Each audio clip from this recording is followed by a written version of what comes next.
general organic chemistry. In this general organic chemistry, first we'll see what type of compounds can be there in the organic world.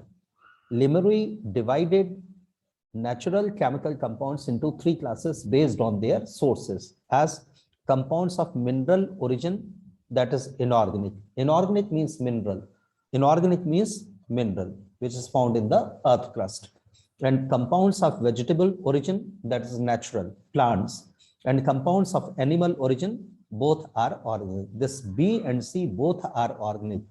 Plant origin and animal origin both are organic in nature, and the compounds which are there in the mineral origin, which are there in the earth crust, are called inorganic. So we can classify compounds. Lemery classified elements, compounds of natural occurrence there into three forms. One is from the minerals from the earth crust. Such compounds are called inorganic compounds, and the compounds which are obtained from vegetable origin, and the compounds which are obtained from the animal origin. This vegetable origin and animal origin both are organic in nature. Now, in this part of chemistry, we will only be talking about in this part of chemistry, we will only be talking about, in this organic part of the chemistry, we will be talking about, in this part of chemistry, that is organic chemistry, sorry, we will only be talking about organic compounds. Now, from where organic compounds can be obtained? Organic compounds can be obtained from living beings. Berzelius' vital force theory was there, and Wöhler proved that theory wrong. According to Berzelius' vital force theory, organic compounds are found inside the living being. There is a special kind of force inside the living being, and that special type of force is responsible for the formation of organic compounds. That is why it is called Berzelius' vital force theory. But Wöhler was the first one who synthesized organic compound outside the living being. The first organic compound which was synthesized by Wöhler was urea.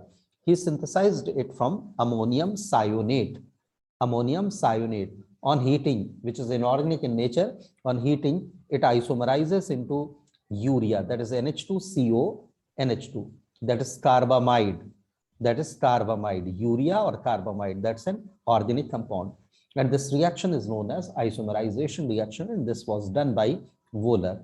So urea was the first organic compound synthesized by Wöhler outside the living world. Now see, second organic compound synthesized by Kolbe was acetic acid. So acetic acid was the second organic compound synthesized by Kolbe outside the living body. And how he prepared it? Carbon plus hydrogen in an electric arc will get converted into C2H2, that is acetylene, that is ethine. When this ethine reacts with dilute H2SO4 and HgSO4, it gets converted into CH3CHO, that is acetaldehyde. This ethanol or acetaldehyde on further oxidation gives carboxylic acid. So in this way, acetic acid by Kolbe was prepared outside the living being and was the second organic compound.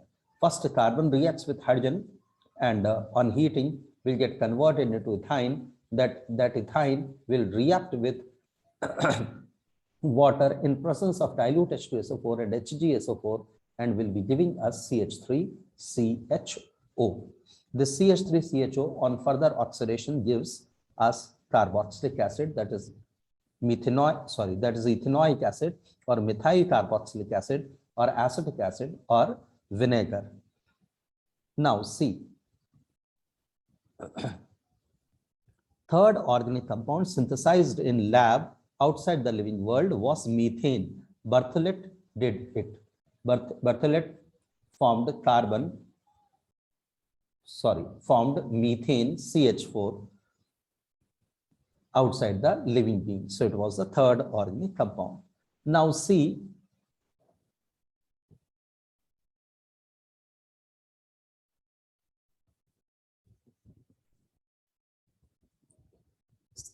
tartaric acid, Scheele isolated it, and the source of that tartaric acid was grapes. From grapes, tartaric acid can be obtained. And citric acid can be obtained from lemon or citrus fruits. Malic acid can be obtained from apple, and lactic acid can be obtained from milk. And urea isolated from human urine, and Rowley did it. Rowley isolated urea from human urine, and hippuric acid was isolated by Liebig from horse urine, and Sir morphine from opium. Sir Turner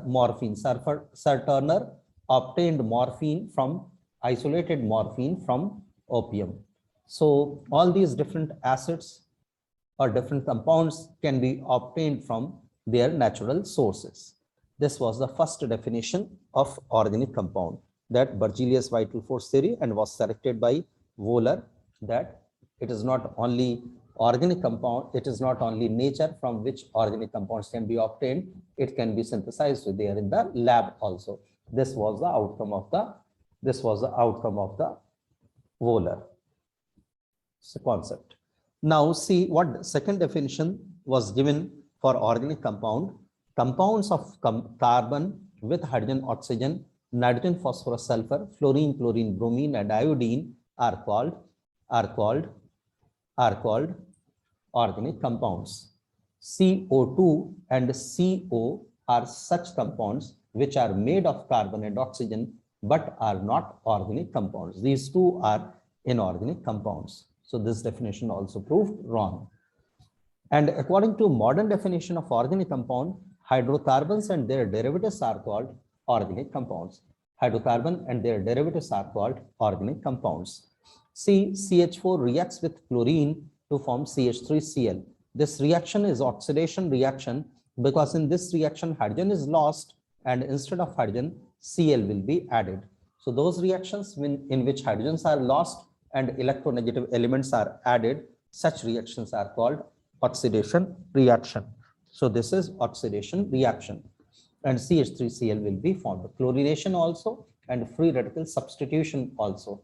This reaction is based upon the free radical substitution mechanism, and chlorination also. So CH3Cl will further reacts with chlorine to form CH2Cl2. This CH2Cl2 is known as methylidene chloride or methylene dichloride. When this methylidene chloride reacts with another molecule of chlorine, then we will get CHCl3 chloroform. This chloroform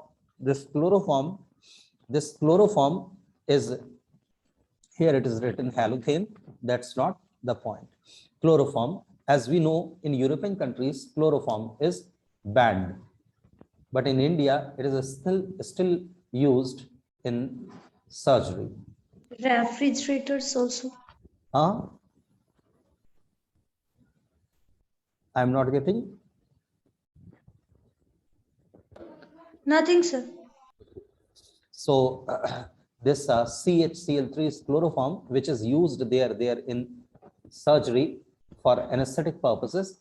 In European countries, it is banned. Chloroform is banned, and instead of chloroform, halothane is used there in European countries. What halothane is? This is halothane. This is halothane. This is halothane. This halothane is quite inert compound, quite a stable compound. So this is used there in the European countries in surgery for anesthetic purposes. It doesn't react with light and air. This chloroform reacts with light and air and will get converted into poisonous phosgene. Poisonous phosgene. This is carbonyl chloride. This carbonyl chloride or phosgene is formed when chloroform reacts with air and light. So now that is why this chloroform is banned there in European countries. Instead of chloroform, halothane is used for anesthetic purposes there in the Europe. What halothane is? This is halothane.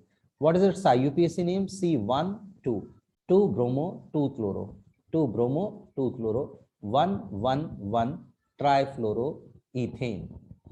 2 bromo, 2 chloro. 1, 1, 1 trifluoroethane. Trifluoroethane. This is the IUPAC name of halothane. Now see, this chloroform further reacts with one more chlorine to form CCl4. In this way, all hydrogen atoms are removed and in place of hydrogen, Cl will be added. Such compounds, such hydrocarbons in which all hydrogens are removed and in place of hydrogen, halogen is added, such compounds are called per-halo compounds. So this is perchloromethane. Why it is known as perchloro? Because halogen is added in place of hydrogen. And why it is perchloromethane? Because methane was the parent compound. So it is perchloromethane. That's the name of this compound, per-halo concept of this compound. This CCl4 is also known as pyrene or carbon tetrachloride or tetra or perchloro. Tetrachloromethane is also the right name and perchloromethane is also the, when all hydrogen atoms are removed and in place of hydrogen, halogen is added. When all hydrogen atoms are removed and in place of hydrogen, halogen will be added. Such compounds are called per-halo compounds. So this is perchloromethane. So this is all about this modern definition of organic compounds. Hydrocarbon and their derivatives are called organic compounds. So this is organic. This is also organic. This is also organic. This one is also organic. This one is also organic. So all these are organic compounds. All these are organic compounds. So now this was all about the definition of organic compounds. Now see some points we will be discussing about organic compounds. Now some points we will be discussing about organic compounds. What first compound is related to organic compounds? What first compound we will be discussing about the organic compounds? See, organic compounds are very large in number, more than 6 billion, that is 10 to the power 7 in number. That is approximately 10 to the power 7 in number. Why or number of organic compounds is so large? Why such a large number of organic compounds are there in the world? Reason, because these organic compounds are made of mainly carbon, and carbon is having very great tendency of catenation, self-linking property of carbon atom, that is called catenation. So because of this self-linking property of carbon atom, because of this catenation, number of organic compound is so large. Now, second reason of this large number of organic compound is isomerism. Isomerism is the main reason of large number of organic compounds. Molecular formula will be same, but the structural formula will be different. And because of that different structural formula, the phenomena is known as isomerism. Their physical and chemical properties will be different. Then the third reason for the large number of organic compound is tendency to combine with other nonmetals. Carbon is having great tendency of combining with other non-metallic elements such as hydrogen, oxygen, nitrogen, phosphorus, sulfur, halogen. Because of bond energies almost the same. So that is why carbon is having great tendency of reacting with all these elements: hydrogen, oxygen, nitrogen, phosphorus, sulfur, and halogen, etc. Then there is one more unique property of organic compounds. Their physical and chemical properties are unique. The physical and chemical properties of the organic compound is unique. What these physical and chemical properties are, that's written here. So here we will be comparing organic compounds with inorganic compounds too. What organic compounds are? Organic compounds are volatile and inflammable. What about inorganic compounds? Inorganic compounds are non-volatile. Organic compounds have low melting and boiling points. Inorganic compounds have high melting and boiling points. Organic compounds generally are insoluble in water, fairly soluble in polar solvents, while inorganic compounds are soluble in water and other polar solvents. Organic compounds are bad conductor of electricity, while inorganic compounds are good conductor of electricity. Organic compounds do not ionize and are covalent in nature, while inorganic compounds are electrovalent or ionic in nature. So we'll get ionized. Organic compounds give very slow molecular covalent reactions, and yield will also be poor due to side reaction, while inorganic reactions will be, ionic reactions will be fast and their yield will also be good. So these are the few points on the basis of which we can compare organic compounds with inorganic compounds. Now, see, organic compounds Organic compounds are thermally unstable, while inorganic compounds are usually thermally stable. In organic compounds, homologous series will be there. Alkane is an homologous series. Alkene is also a homologous series. Alkyne, alcohol, means their general formula will be same, but their physical properties, chemical properties, their method of preparation, their general formula will almost be same. And between two consecutive members, they are in homologous series. Difference by 14 AMU will be there. Difference in weight by 14 AMU will be there. Now see, organic compounds composition, it is made of 10 elements only, while the inorganic compounds are made of approximately 100 elements. These organic compounds, their structure is little different, and the valency of carbon in organic compounds will be 4. So it's tetracovalent. Now, the molecular mass of the organic compound complexes will be very high and will be stable, while the molecular weight of inorganic compound will not be so complex and will be less stable. Organic compounds show isomerism, are directional in nature, and usually pi complexes are directional in nature.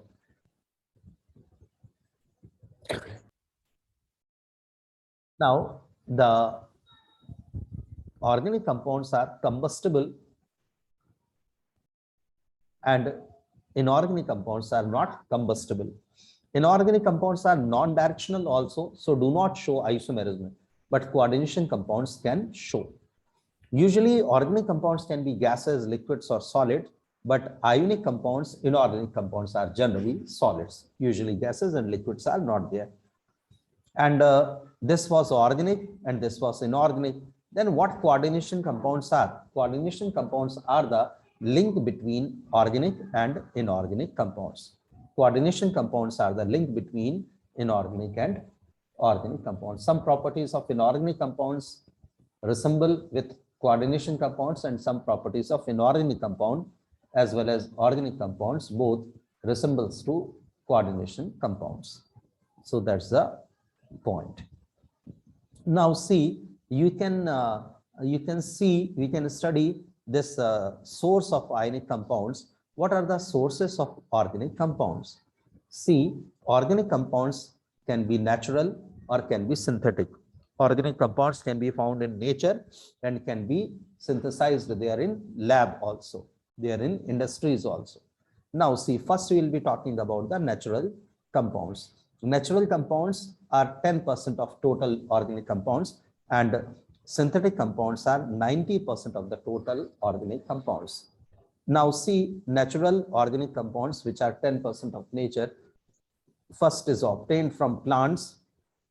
What do we get from plants? From plants, you will get carbohydrates, glucose, sucrose, starch, and cellulose. What you will get from plants? You will get acids, esters, vegetable oil, vitamins, gum, alkaloid, essential oils, perfumes, alcohols, and acetones, etc. These all are obtained from plants. What about animals? From animals, what you will be getting there in the form of organic compounds? You will get proteins, you will get hormones, fats, and urea. What you will get from natural sources of organic compounds? So you will get fungi, microorganisms. Fungi, what you will be getting from fungi or microorganisms? Alcohol, acids, antibiotics, penicillin, streptomycin, tetracycline, and vitamins by fermentation only.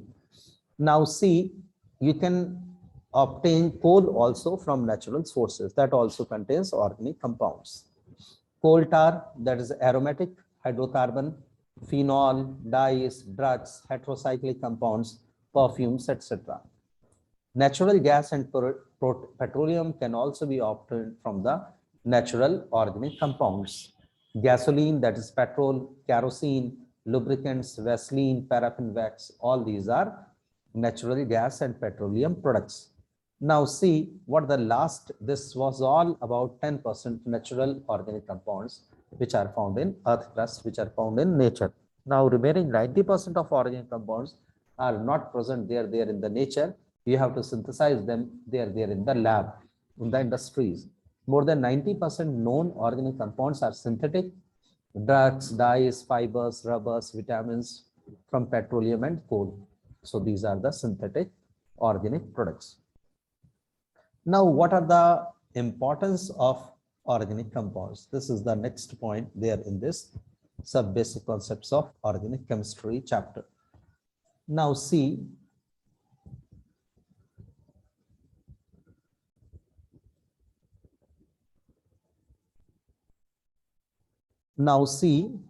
importance of organic compounds.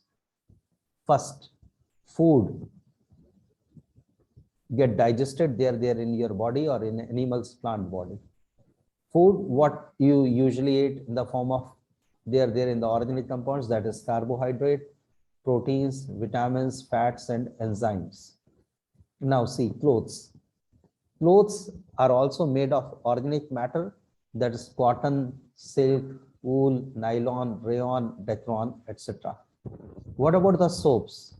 Soaps, cosmetics, perfumes, oils, plastics, explosives, that is TNT, trinitrotoluene, that is nitroglycerine, rubber, dye stuffs, paper, insecticide, etc. These all are made of organic compounds. Now, medicines and almost every natural compound in life are usually organic in nature. So these are the few organic compounds which are very important there in our life. Now see, bonding and overlapping. Bonding and overlapping.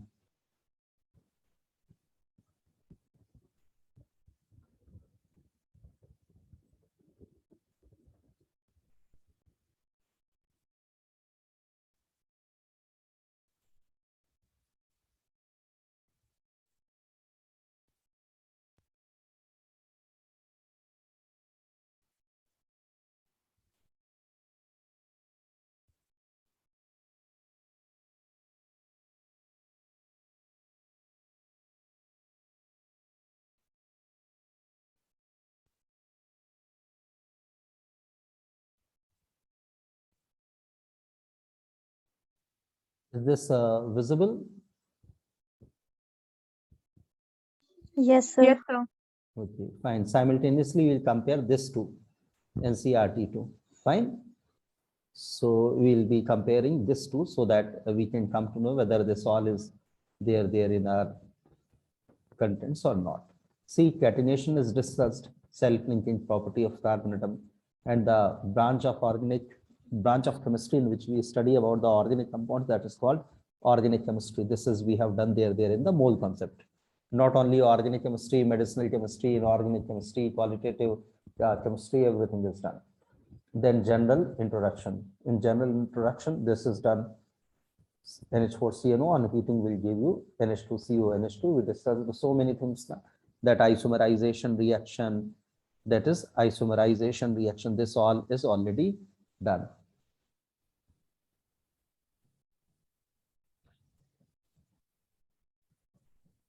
Then we discussed about this Kolbe also, na, that synthesized acetic acid, and Berthollet, that is synthesized methane. So this all is already done there in the lab.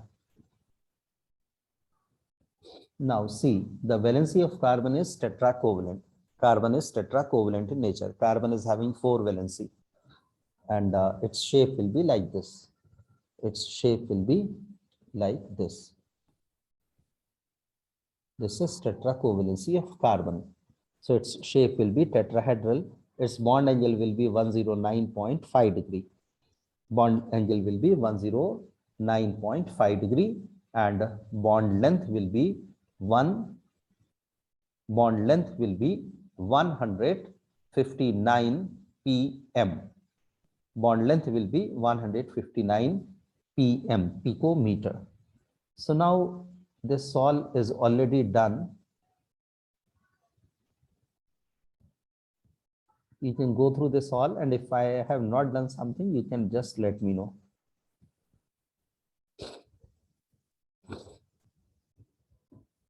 See here, How many sigma bonds? 1 sigma and 2 pi. First bond will always be sigma and rest will always be pi. So Pi bond. 1 sigma CC bond and then here again 1 sigma and 1 pi. So, and what about the sigma bond? So 2 plus 1, 3 sigma bond. Fine. 2 plus 1, sorry, I have said sigma bond. 2 and 1, 3 pi bonds. How many pi bonds? 1 and 2 and then 3. 3 pi bonds. 3 pi bonds. Now see, carbon-carbon sigma bond is 4. 1, 1, 2, 3, 3 and then 4. 4 sigma bonds, carbon-carbon sigma bonds. And carbon-hydrogen sigma bonds, see this is 1, this is 2, this is 3 and 3, 6. Carbon-hydrogen sigma bond is 6. Carbon-carbon sigma bond is 4. And pi bonds. Carbon-carbon double bond is having 1 pi bond and carbon-carbon triple bond will be having 2 pi bonds. So total altogether you can count sigma and pi bonds. Now see, in this compound, how many sigma? So 2 sigma CH and this is also CH1 and this is 3. So 3 plus 1, 4 and 2, 6. 6 sigma CH bonds and sigma carbon-carbon bonds. So 1, this is 1, this is 2, this is 3.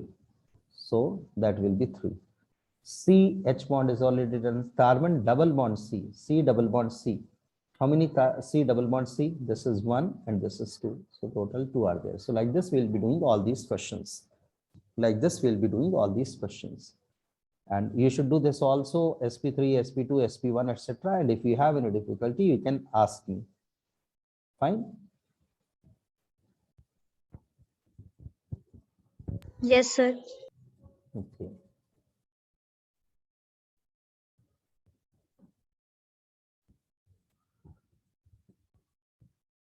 I have explained you this types of formula also. I have explained you this types of formula also. They are there in the chemical bonding. CH3, CH2, CH2, C double OH. We can write it like this to C3H7, C double OH. We can write it C4H8O2 also. We can write, you can divide this all by 2. What do we get? C2H4O. We can write it like this too. You can write it like this too. C double OH.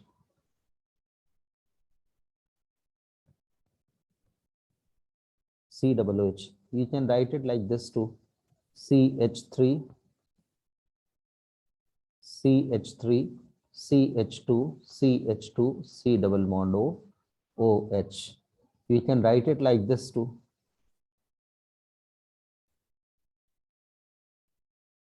We can write it like this too. So this is a structural formula. This is a structural formula. This is rational formula. This is condensed molecular formula. Condensed molecular formula. This is bond line notation. This is bond line notation. This is graphical formula. This is graphical formula. And this is Lewis electron dot structure. Lewis electron dot structure. And this is Cooper's graphical formula. Cooper's graphical formula. So Cooper's graphical formula, these are the different types of formula. So we should remember all these different types of formula. Fine. So Yes, sir. fine.